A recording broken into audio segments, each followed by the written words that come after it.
Hi, this is Priya. Welcome to News IB. కామారెడ్డిలో SIR ప్రక్రియ పారదర్శకంగా జరగాలి అని బీఆర్ఎస్ నేతల డిమాండ్.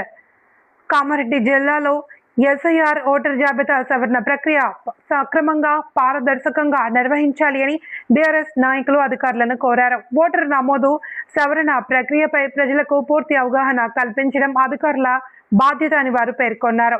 క్షేత్రస్థాయిలో నిరంతరం సమీక్షలు నిర్వహించి బిఎల్ఓల పనితీరు మరింత మెరుగుపరచాలి అని సూచించారు.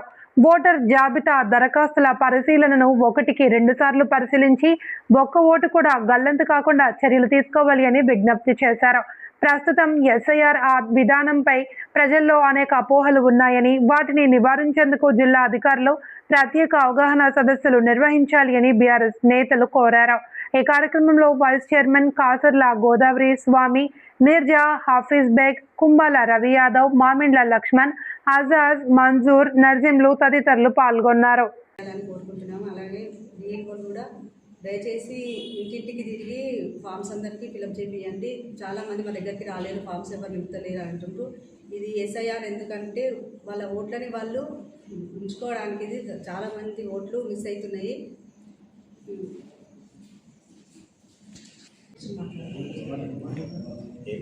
ప్రతి ఒక్కరు ఈ ఫామ్స్ ఫిలప్ చేయండి. ఈ ఫామ్ ఫిలప్ చేయడం ద్వారా మీ ఓటును మీరు దుర్వినియోగం కాకుండా కాపాడుకోగలుగుతారు.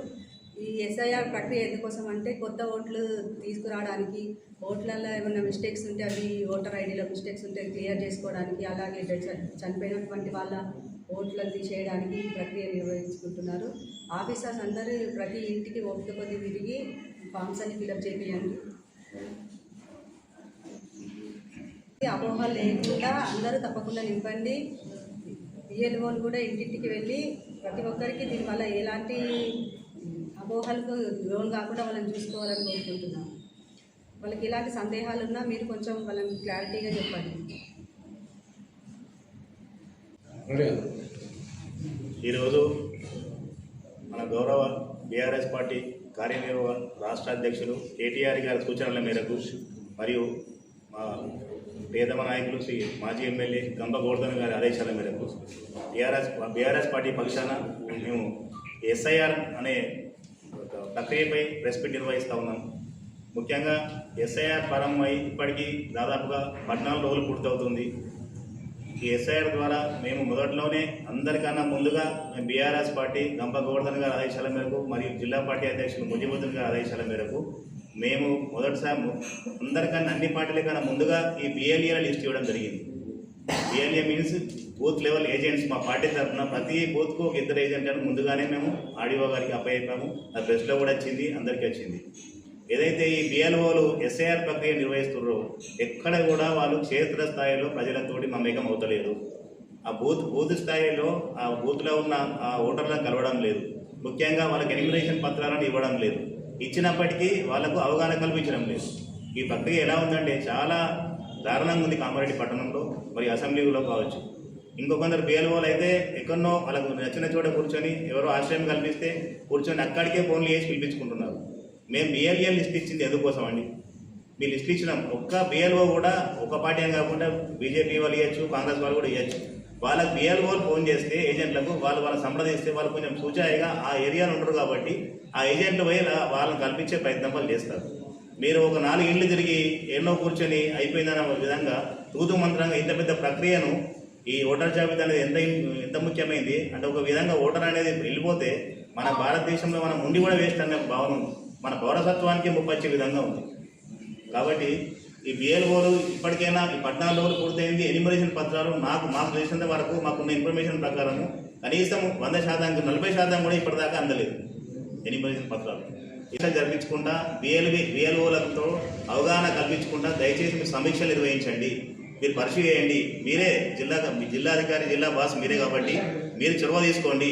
మేము ఈ ప్రెస్ మీట్ ద్వారా తెలియజేసేది ఒకటేనండి, తప్పకుండా కలెక్టర్ గారు స్పందించి బిఎల్ఓలకు అవగాహన కల్పించి ఎన్యూమరేషన్ పత్రాలపైన చాలా మందికి నివృత్తులు ఉన్నాయి. మంచిగా చదువుకున్న వాళ్ళు, ఉన్నత విద్య చదివిన వాళ్ళు కూడా ఎలా నింపాలనేది కొందరు అడుగుతుంటే మాకు నిజంగా కూడా ఒకసారి బాధ అనిపిస్తుంది, ఒకసారి నవ్వొస్తుంది. అందులో అది ఎట్లయిపోయిందంటే ఆ అపోహలు 2002 మ్యాపింగ్ అనేది చాలా మందికి ఎలా మేము చేయాలనే దాని మీద చాలా లోపాలు ఉన్నాయి. అందులో ఏం చేయాలనేది దానికి సందేహాలు నివృత్తం చేసే అధికారం లేదు.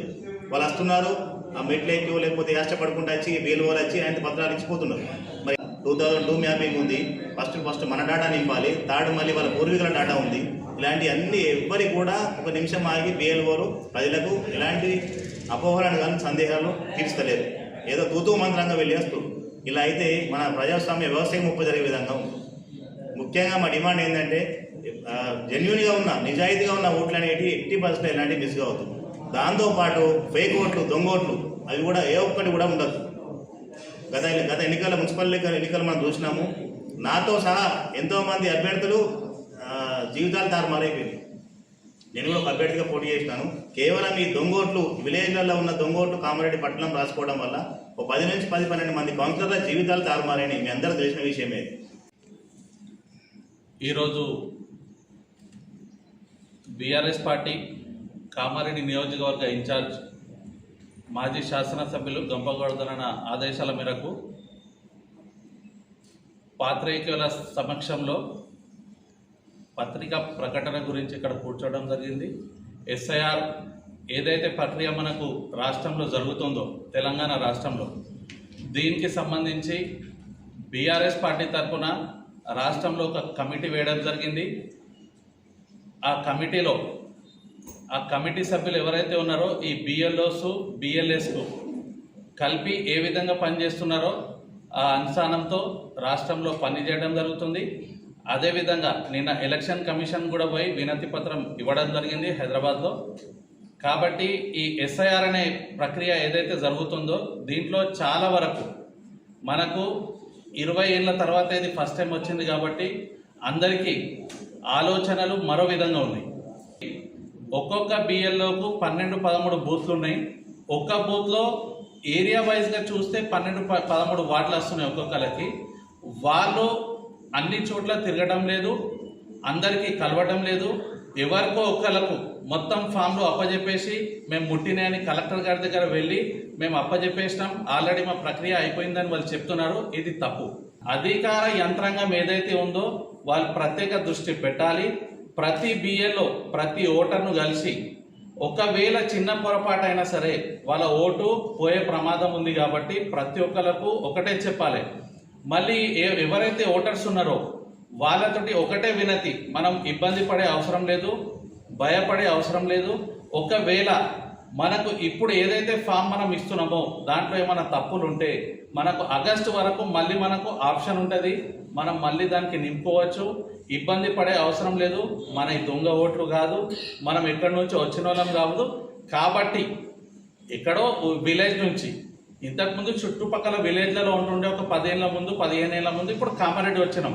మళ్ళీ పూర్వీకులది ఏదైతే నెంబర్ ఉందో 2002లో వేసింది, బిలో 40 ఉన్న వాళ్ళు ఎవరైతే ఉన్నారో వాళ్ళు కూడా భయపడే అవసరం లేదు. ఫామ్ నింపే ప్రక్రియ ఏదైతే ఉందో ఇవాళ కాకుండా రేపు కాకుండా ఎల్లుండి మొత్తం తెలుసుకొని ఎవరికైనా అనుభవం ఉన్న వాళ్ళకి తెలుసుకొని ఫామ్ నింపాలి తప్ప ఏదో రేపు ఇచ్చేయాలి ఫామ్ లేకపోతే మాకు ఓటు వెళ్ళిపోతుంది అనే ప్రమాదం లేదు. మన ఓటును కాపాడుకుందాం, ఫామ్ నింపి ఇచ్చేద్దాం. మళ్ళీ ఏదైతే వస్తుందో ఇప్పుడు చాలా వరకు ఇప్పుడు మా తోటి కౌన్సిలర్ గారు కాప్షన్ గారు చెప్పినట్టు చాలా చోట్ల ఏమైందంటే కొన్ని గ్రామాల్లో ఓట్లు ఉండి మళ్ళీ మున్సిపాల్లో కూడా ఉన్నాయి. వాళ్ళు సర్పంచ్ ఎలక్షన్లో గ్రామాల్లో వేసారు, కొంతమంది అయితే సర్పంచ్కు నిలబడ్డారు, వాళ్ళు వచ్చి మళ్ళీ మున్సిపాల్లో ఎలక్షన్లలో వేసారు. ఒక 3-4 చోట్ల మున్సిపాల్లో 2 ఓట్లు 3 ఓట్లతోటి చాలామంది ఓడిపోవటం జరిగింది.